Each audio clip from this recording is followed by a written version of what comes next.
However, the BJP has been selectively targeting the non-BJP ruled state by restoring to unilateral restrictions and their borrowing limit under FRBM.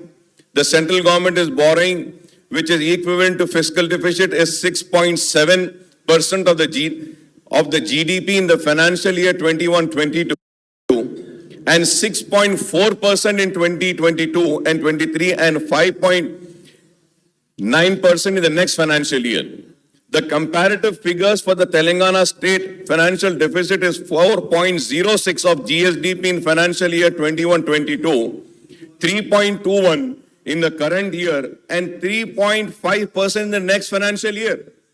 If we have to see the borrowings of the state government and the central government, Telangana is far less, but still the central government is restricting and stopping the Telangana state from borrowing, sir. Sir, I was going through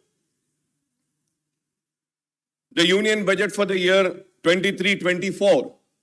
Honorable Speaker, sir, I was really surprised when I was doing the calculation, the total borrowings of the Government of India, the total borrowings,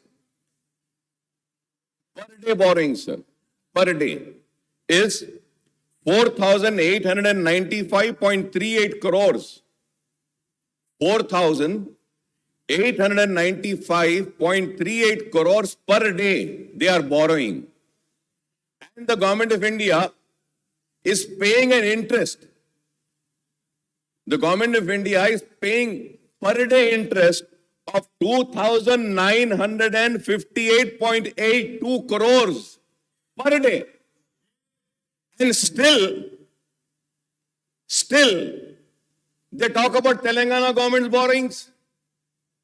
It is, I would say it is really surprising. And I would like to come on record and say that they are stopping the progress and the development of the Telangana state by not giving the due share of the Telangana state, I would say. We have ended up in losing, sir. The reason why I am mentioning this is that, sir, I was the one in this house who was against GST, sir. Sir, earlier we had so much of taxes and all which used to come to state. But after GST, sir, everything is going to them. What is the states getting, sir? And that too, many a times, there is a delay in that. And going further ahead, sir, the finance minister has also lamented the central government has broken the tradition of implementing in total the recommendation of the Finance Commission. By not accepting these recommendations, the central government denied Telangana its due share in Finance Commission's grants also, sir. Sir, I would like to point out here that the state share in devolution of central taxes fixed by the 15th Finance Commission is quite low. And this itself is the cause of gross injustice to the Telangana, sir. When the United Andhra Pradesh was reorganized with the formation of Telangana state, the undivided state share in central devolution has been in proportion to its population and other indices. Now, Telangana's share in the central devolution of union taxes and duties is only 2.102 compared to the residual AP share of 4.047, sir. So this is a very important point, sir. Sir, under the AP Reorganization Act, the assets and liability of the state and state public undertakings are to be divided in the ratio of 58 and 42, sir. That is 58% of AP and 42% of Telangana, sir. This is well clearly mentioned in AP Reorganization Act, sir. Sir, in 2021 and 2022, Telangana got central devolution of rupees 17,496 against the AP share of rupees 33,376 crores. Sir, in the year 22 and 23, sir, Telangana received rupees 19,668 crores against AP's figure of 38,177 crores. In the next financial year, that is 23 and 24, Telangana is to be provided rupees 21,471 crores as central devolution against AP share of rupees 41,338 crores.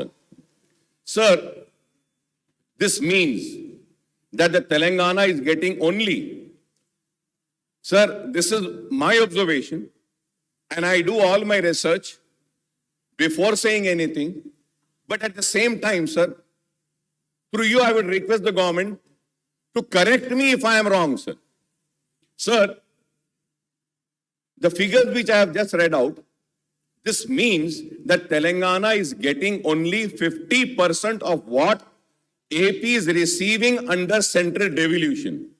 And it is not in the ratio of 40 to 58, sir.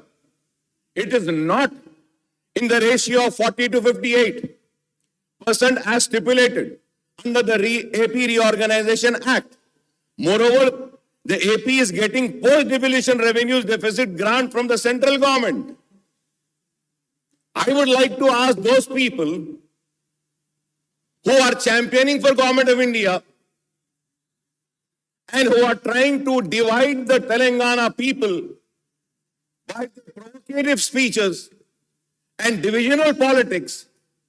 Instead of doing such politics, why don't you go and fight for this injustice which is being done to state of Telangana? This would be the real service if you fight and get back the funds, which are the rightful funds of the state of Telangana, rather than dividing the people, rather than, mixing all venom in the minds and hearts and thoughts of the people. Sir, in other words, Telangana is getting only 1/3 share, sir. 1/3 share, and residuary AP is receiving 2/3 of the share of central devolution compared to what undivided AP was getting as its share. This is the typical example of the grave financial injustice done to Telangana by the central government, sir. Sir, I may recall that when the 14th and 15th Finance Commission chairman and members has visited the state in September 2014 and February 2019, the MIM has made a representation to them seeking higher devolution of central tax, share, grants, demand revenues, deficit grants for Telangana state in view of its special and specific needs as a new state. We have given a representation, sir. However, both before the 14th and 15th Finance Commission, Telangana government has a represented memorandum claiming that the state would be a revenue surplus. State would be a revenue surplus state, and it would not need any revenue deficit grant. If I am wrong, I may be corrected on this also, sir. On the other hand, residuary had sought revenue deficit grant from both the Finance Commission. Sir, going further ahead, sir, I would like the Finance Minister Saab to tell us during the last 9 financial years in formation of Telangana state, from 2014-15 to 22-23, how many times did the state ended the financial year with revenue surplus? How many years, sir? So far, 9 state budgets were presented, projecting a revenue surplus, but each time the state ended up with revenue deficit instead of revenue surplus. This is my research. This is my findings. This is what my team has provided, and I've gone through all the details, sir. Never, sir, the state has been revenue surplus, sir. Each time the state ended up with revenue deficit instead of being revenue surplus. Sir, the 16th Finance Commission is being constituted by central government now to recommend on the devolution of central taxes and duties over a 5 years period. I would request the Finance Minister Saab to make an honest assessment on state revenues so that the state can seek grants to fill the revenue deficit. This is an important point, sir. Sir, we need to have an honest assessment, sir. This is why I am requesting this Finance Minister Saab, sir. We need an honest assessment of the state revenues so that the state can seek grants to fulfill the revenue deficits. So despite the poor track record of central government in providing central tax devolution and grant in aid to Telangana, the state finance minister exuded optimism and projects ambitious figures about devolution of taxes and central grants and aid. The shortfall in actual devolution of central taxes and grant in aid compared to the budget estimate is the main cause of revenue deficit. Sir. That is the main cause of revenue deficit of the state. It is also the main cause for the shortfall in actual expenditure of the state government compared to budget estimate year after year. If I am wrong, I may be corrected in this, sir. For assistance, the finance minister Saab has projected the central grants and aid to be rupees 41,259 crores in next financial year, that is 23-24. In the current year budget estimate, the central grants and aid was rupees 41,002 crores. But the revised estimate is rupees 30,250 crores. Honorable Speaker, sir, it is to be noted that in the financial year 21-22, the budget estimate central grants and aid was rupees 38,669 crores. The revised estimate was rupees 28,669 crores.